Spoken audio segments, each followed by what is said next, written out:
Hello everyone. Today we're going to be looking at my Gamecube collection. A few of these are actually kind of rare, but everything that I have are actually things that I got at that time. A few people have asked what other types of games I like to play, so I thought I'd just show off this collection and then you guys can have a better idea of all the different types of games I like to play.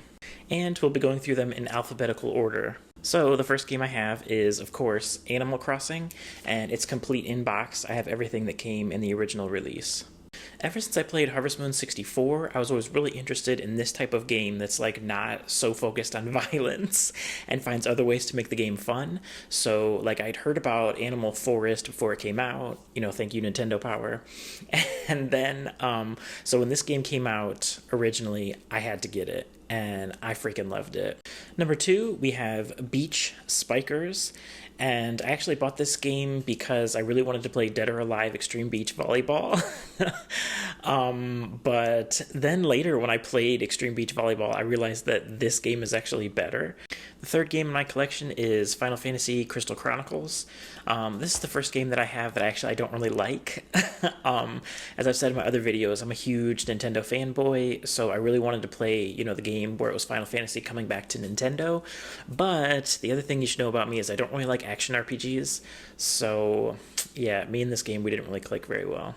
Number 4, we have Fire Emblem Path of Radiance. I loved this game. I love this series. I have a few other videos about Fire Emblem on my page. For me, Fire Emblem, Animal Crossing, and Story of Seasons, these are 3 of my favorite series. And actually, Path of Radiance, it's one of my favorite Fire Emblem games. It's definitely top 3. Up next, should be no surprise to you, it's Harvest Moon, A Wonderful Life. I kind of said in my other video, my reaction video to when this remake was announced, that I didn't really like this game as much as I wanted to.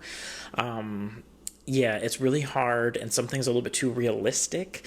So I'm really excited for the remake because I really want them to add the quality of life updates to it.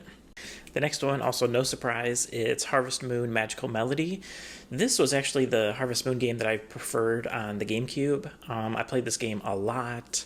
You can play as a boy or a girl, and so then you can marry the bachelors or the bachelorettes. So I really loved this game.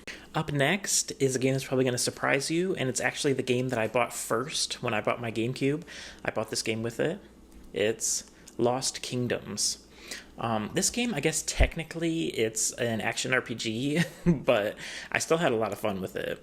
And then the next one after that was Lost Kingdoms 2. This game, it's funny because they kind of took everything in one and then made it better, but somehow it turned out slightly worse. I don't know how that happened, but I prefer the original. Well, also the original, it's kind of short and sweet, whereas the second one, the storyline, it kind of drags on, and then by the end of it, you kind of just don't want to play it anymore. Whereas the first one, it comes and it goes, it's short but sweet. So yeah, I prefer the first one. The next one is Mario Kart Double Dash. This game, I liked it quite a bit. This is kind of one more that you play with your friends and stuff like that. And I actually really liked the gimmick, so to say, in the game where you have 2 people in one cart and then they can switch around. I really loved that, and I hope that they do that again in one of the future games. Okay, the next one's not technically a game, but it's this preview disc. And then it has 5 games on it, and those games are Soul Calibur 2, Splinter Cell, Sonic, Beautiful Joe, and Billy Hatcher. And if you connect it to a Game Boy Advance, you can also play demos of Dr. Mario and WarioWare. Next, we have Phantasy Star Online 1 and 2. This game, I think I had more fun creating my character than actually playing it.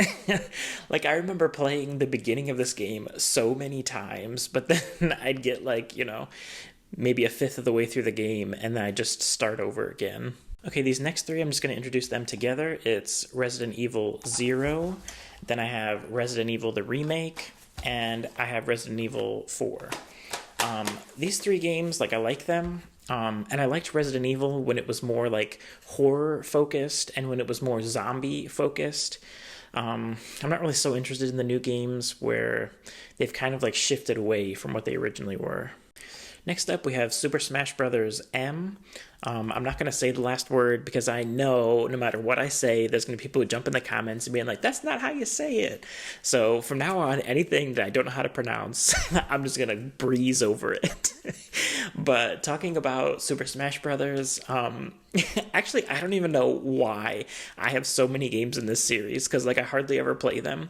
Actually, this one I probably played it the most of any of the Super Smash Brothers, but I don't know. I usually get these games, I play them for a while, and then I get bored. But I think this game, almost said it. I think this game they do have a lot of like fun side games that I spent quite a bit of time in. Next up, we have Sonic Mega Collection. Strangely, in this game, the game that I played the most was Dr. Robotnik's Mean Bean Machine. Like, I used to just play this game, and then I wouldn't even play the Sonic games very much. I would just always play Dr. Robotnik's Mean Bean Machine. Next, we have Soul Calibur 2. I think at the time the only reason I even bought this game was because like Nintendo didn't really do so well with third-party developers, and so like I wanted to like support Nintendo by buying this game on the GameCube. But yeah, I'm not really a huge fan of Soul Calibur games. Next, we have Super Monkey Ball. This was also one of the first games that I bought for the GameCube, and I liked it quite a bit. It's kind of different, and so, kind of had that novelty factor, but yeah, like after playing this game, I don't think I've played any of the other games in the series. Okay, and then my last game is Tales of Symphonia. I quite liked this game a lot when it came out. Like when this game came out, I was all about Tales of Symphonia. Like I was obsessed with it for a little period of time. But then it's weird. Like I loved this game, and then I just got to a point where I just stopped. And then since then, like I've never been able to get back into this game or any other games in the series, which is really weird. And I actually have the sequel on the Wii, and I actually kind of liked it. I know a lot of people, they absolutely hated the sequel, but I thought it was pretty good. So those are all the games that I had. I also have this, which if you guys are GameCube collectors, then you'll know what this is. This is actually really valuable. It's probably more valuable than most of the games that I have. It lets you play the GameCube player, and you can see here I still have the GameCube player hardware as well. And if that weren't enough to impress you, I also have this, which if you guys don't know what this is the Hori original game pad for the GameCube. It's kind of like a Super Nintendo controller, but it's, the GameCube buttons. And this one is worth quite a bit of money. Even at the time, I kind of paid a decent amount for it because I imported it from Japan, and I wasn't really expecting it to go up in price so much. Mine, the writing on it is a little bit faded, so it's probably not worth the perfect amount if it was in mint condition. But I actually use this a lot. Like I use the GameCube player a lot to play a few of the Final Fantasy Game Boy Advance games and the Fire Emblem Game Boy Advance games. And then I also have the Wavebird, and then I have two regular GameCube controllers. I have them in purple and in orange. And to end, I have one last GameCube-related story to tell you guys. You can see here, these are the AV cords. The video one is fine, but then the two that input the sound, they're messed up. Because I had a cat who acted like an alarm clock. I don't know what her issue was. Like, it wasn't like she wanted food. It wasn't that she wanted, something to drink. It was just she felt like after a certain part in the morning, I should be waking up. So she would always try different things to try to wake me up. Like she would knock stuff off the counter, and she would realize that I didn't really care. I just keep on laying in bed. But then there was one day where I guess she was walking around trying to think of what she could do to wake me up. And what she did is she would go to the TV and then take her claw and pull out the cord and then start biting on it. And if she did that, I would jump out of bed and go stop her. And then it got into this bad habit of she knew that any of the other things that she would do, they wouldn't wake me up and get me out of bed immediately. But if she went to those cords and act like she was going to bite those cords, bam, I would fly out of bed.